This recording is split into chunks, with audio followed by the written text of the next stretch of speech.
Kenya the corporate tax rate is at 30%, and maybe at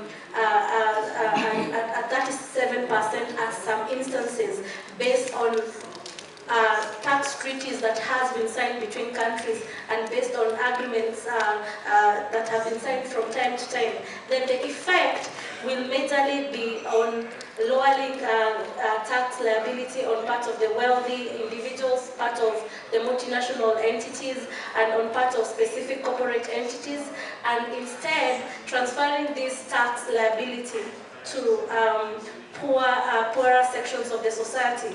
And this is in line with domestic entities, for example. To that effect, then we find that specifically in Kenya, we're witnessing closure of corporate entities, specific domestic corporate entities, occasioned by this unfair competition that has been brought in by operation of specific international companies or multinational entities operating within Kenyan jurisdiction, for example. So in effect, these sometimes tax from our political entities, we've seen this as cause for pride, but I don't see any means or any reason for that. Whenever we, no pun intended, but we've seen the presidency in our country, say Kenya, whenever he goes to most countries out there, the discussion is majorly about signing of treaties, signing of discussions. We've agreed that Kenya will export these. But at the end of the day now, from the tax treaty perspective, the question arises of what importance, of what benefit is this tax treaty to the Kenyan citizens, for example, of what competitive nature, of what would be the effects to our very own domestic entities in as far as Kenya is concerned. To that extent, then that presents now a challenge to the existence of our local entities in terms of investments. Then again, looking at it from a foreign direct investment perspective, then this is, and especially looking at it from a digital aspect, then that would mean exportation or the creation of subsidiary companies operating with advantage as opposed to the local domestic entities that are placed in our countries. And this is much evident in the East African countries, for example. Majorly, if you look at countries like Kenya, you look at countries like Uganda, you look at countries like Sudan. It is of, and that this has had great effect in terms of labor, in terms of employment, in terms of value creation, in as regards what the budget deficits that we've accrued in Kenya right now.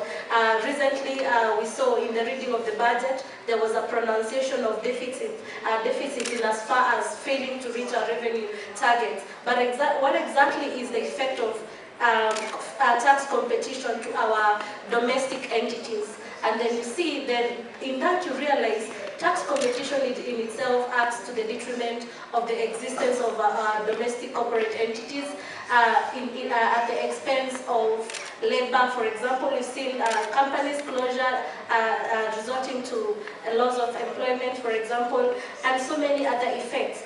Now, looking at it from treaty point of view, one of the greatest things that have happened is that most among the different treaties that have been signed, there is less benefit to African countries. There is less benefit to Kenya, for example, in most of these treaties that are signed. In my view, it would be of importance if treaties were negotiated from a point of advantage, from a point of what are the benefits to Kenya first, and then from a point of ownership, what does Kenya has to offer? And if we were to discuss them from that point of advantage, then compromising our state of our financial status in Kenya in terms of tax, erosion of tax base, in terms of lowering the tax rate, would not really be affected. In as regards these challenges, I wish to highlight some of these challenges in terms of now investment and treaties, which is excessive fiscal incentives. We see that these incentives are not available to domestic entities, for example. Then the large reduction available offers challenges in terms of our existing natural resources. That is now in the perspective of extractives. We look at the oil in Turkana, for example, the coal mining in parts of eastern and coast areas, and then you realize there's a lot that is lost to the samples, for example. The question I was asking recently was, what happens to the oil samples at the point of excavation and requiring the distinction between whether these oil samples have any economic benefits to a country?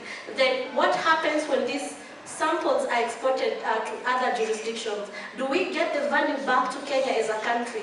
Then in terms of tax competitiveness, then we realize Kenya stands to lose, for example, or any other jurisdiction stands to lose in terms of tax avoidance.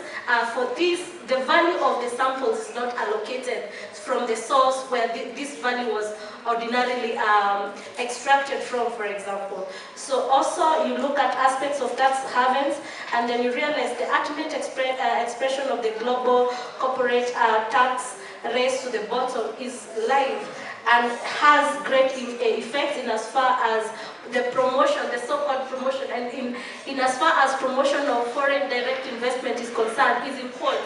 Because really, it's not really a foreign direct investment, but more to do with a foreign direct exploitation. So that is my definition of the whole thing. To me, it's exploitation, more of exploiting the African entities rather than investment. And of course, examining it from a point of what are the benefits. So it's exploitation rather than benefits. We also look at it from the point of infrastructural development in Africa. And specifically, if I'm looking at Kenya, for example, we are at the verge of infrastructural development. But in terms of tax competitiveness, do we question the question? Do we raise questions of at what point of advantage does Kenya gain in terms of labor market, for example, where infrastructure development is concerned? Then in terms of the same aspects of tax competition, at what point do we have declared financial holdings where Chinese company, for example, is concerned? At what point of advantage does the declared financial holdings in Kenya in terms of the Chinese investors is concerned? So to that extent, for me, at the end of this discussion, I wish to say that competition is important in as far as the development of an economy is concerned, but countries need to evaluate at what extent are the benefits accrued to the citizens rather than to the investing companies, for example. Of what benefit are these tax treaties to our country, rather than looking in terms, not just in terms of the financial abilities, but also in terms of extension of these benefits to the rest of the citizens of the Republic. Also, to do with the, in terms of competition, we also need to look at, yes, it is important to create a friendly corporate environment, tax environment, but at the same time, is it fair, is it efficient, and will it have an impact in as far as an economy is concerned? That's all.